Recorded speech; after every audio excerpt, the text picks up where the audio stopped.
Hi, in this short video we're going to take a look at the modelling and detailing of a retaining wall structure using Naviate Environment, Naviate Accelerate, Naviate Structure and Naviate Rebar. Let's begin by modelling the wall itself. So we'll begin in a plan view. We'll go to Structure and we'll just use the Structural Wall tool. I'm going to initially create this as a curved wall. So we'll create the curve like this. Okay, so that's just a normal arc. Going back to our working view, we can see that that's nothing like what we want at the moment. So let's begin by going to the Naviate Environment tab. And here, we're going to begin by approximating the wall's path. So we'll select the wall. And we can see in the dialog here, we can actually put the length of the approximation segments in here. So that's going to be 10 meters. I want the walls to join, like so. And if I do have any shorter segments here, let's just join it to the 10 meter one. So we'll go ahead and apply that and finish. And we can now see that wall is now faceted and segmented around that curve. Next, we're going to need to deal with the top and bottom levels on these wall segments. To do that, we'll go back to our Naviate Environment tab, and here we're going to use Arrange Walls.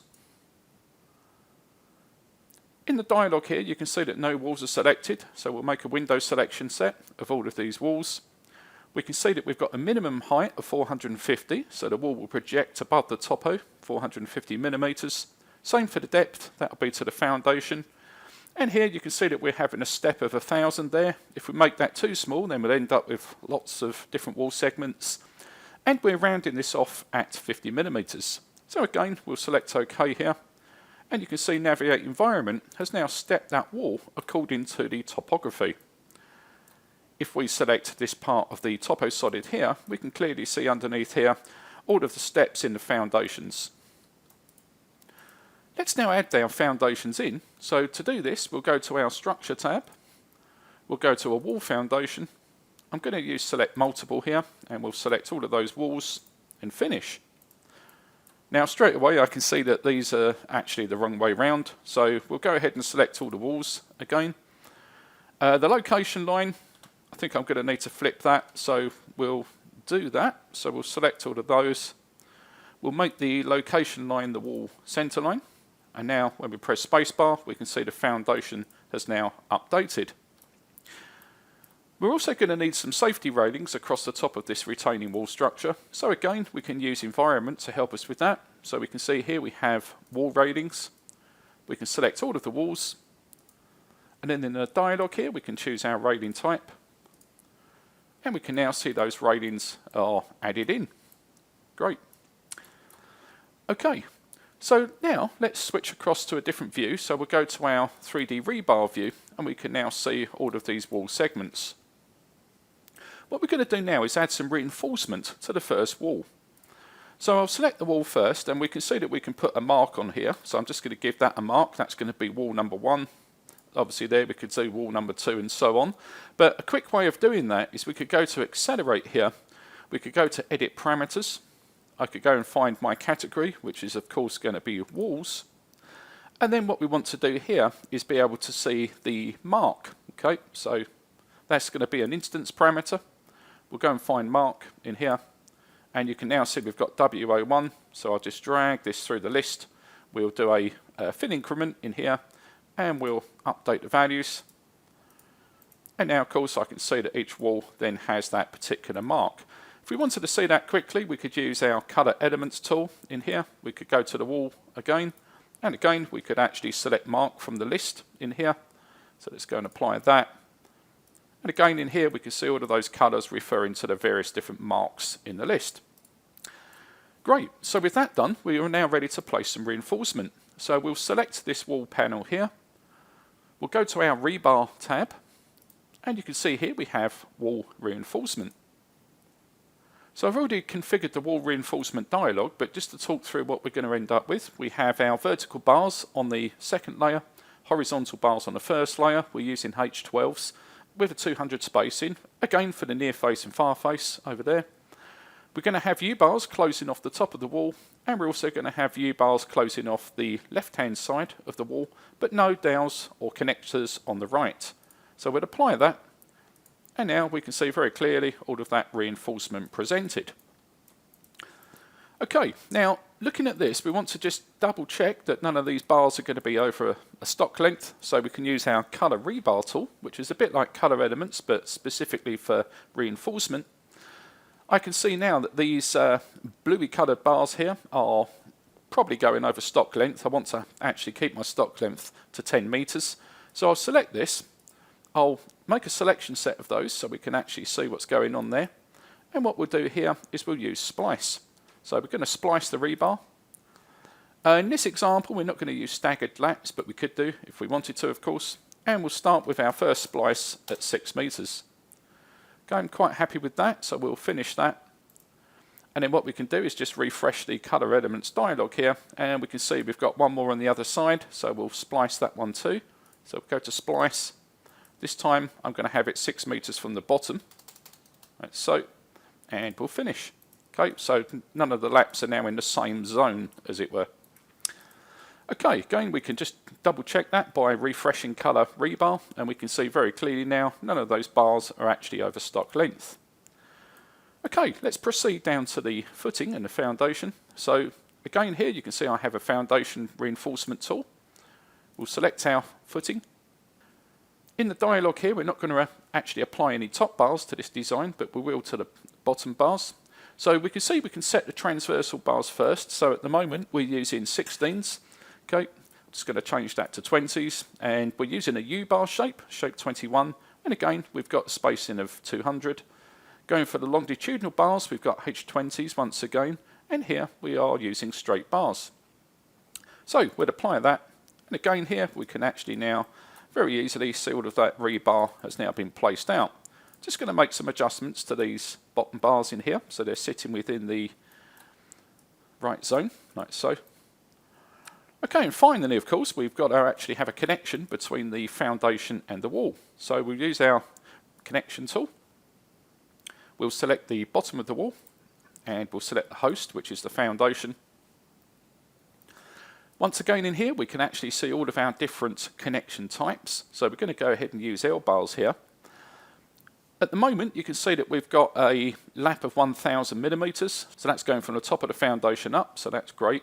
I need to set my CA value. So this is going to be the layer that these bars are going to sit on. So I want to actually select this bottom layer inside here. Next here, you can see that we can set our shape code. So that's going to be shape code 11. Also want to make sure that we're setting the B length correctly as well. So in there, I'll go ahead and set that to perhaps 600. And we'll apply those connecting bars. And there we are. We can see all of those connecting bars now modelled. Okay, so what we'll do here is we'll again give this footing a mark. So this will be F01.